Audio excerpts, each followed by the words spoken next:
some years back in 2000 or 2001, whenever it was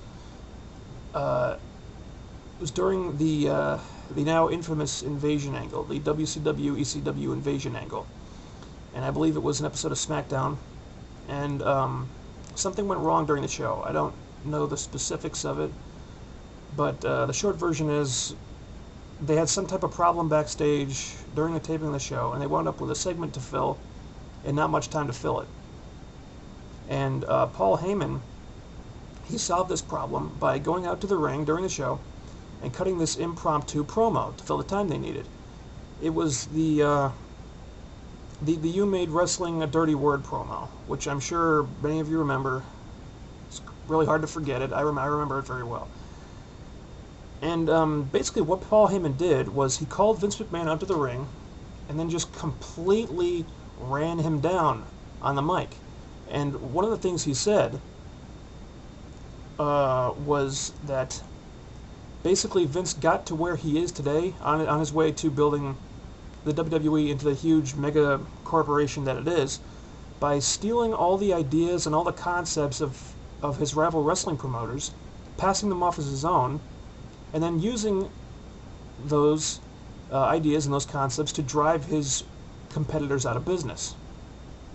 And I remember reading on a lot of different wrestling websites that there was a lot of question from various people in the company about whether Heyman's promo was a shoot or not, because he was so convincing. And I, by myself, thought it was a shoot. I mean, I watched this segment over and over again. I mean, he was very convincing. I mean, he got really emotional. It was powerful stuff. And I guarantee you that Heyman meant every single word of what he said in that promo, because that is exactly what Vince McMahon does. Stealing people's ideas, the ideas of other people, more intelligent people, more innovative people. He's done this forever. Okay? I was watching the second hour of Raw this past Monday, as I sometimes do still, and they went to a commercial, and during this commercial they aired an advertisement for this new addition to their toy line. It's the Money in the Bank ladder match action figure set. And basically what this thing is you get the toy ring and the little toy action figure wrestlers, a couple of ladders, and a briefcase. That we all know.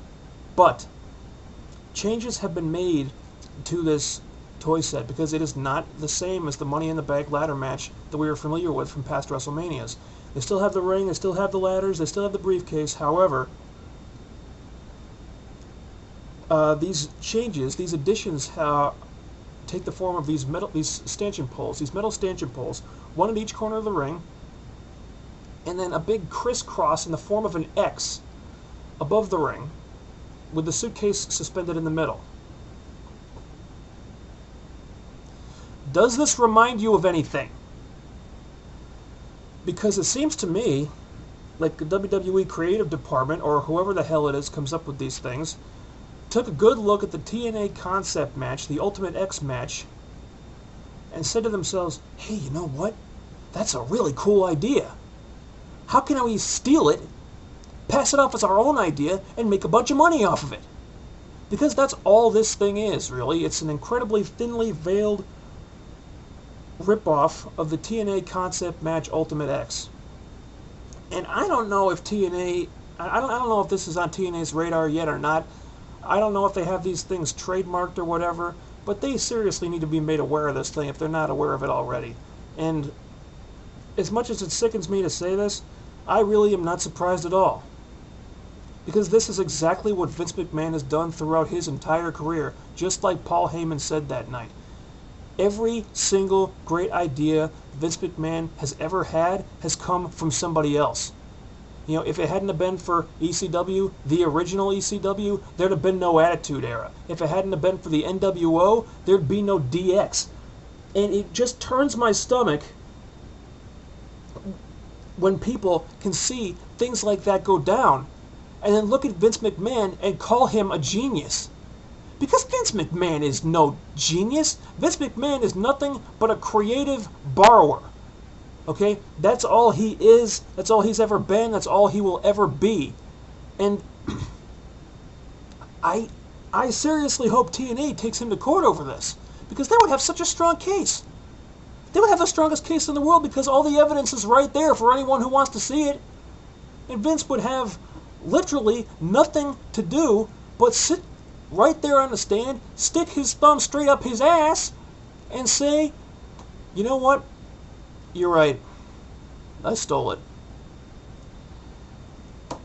And Vince would be revealed, finally, to the whole world as the liar and the fraud that he is. Because that is what you are, Vince. That is all that you are, man. You are a fucking fraud. I know it, the fans know it, and most importantly, somewhere deep down in that sick, twisted little black rock you call a heart, Vince, you know it too. You have built up an incredible amount of bad juju over the years, Vince.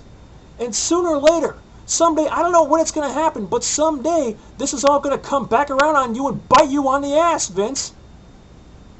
It has to.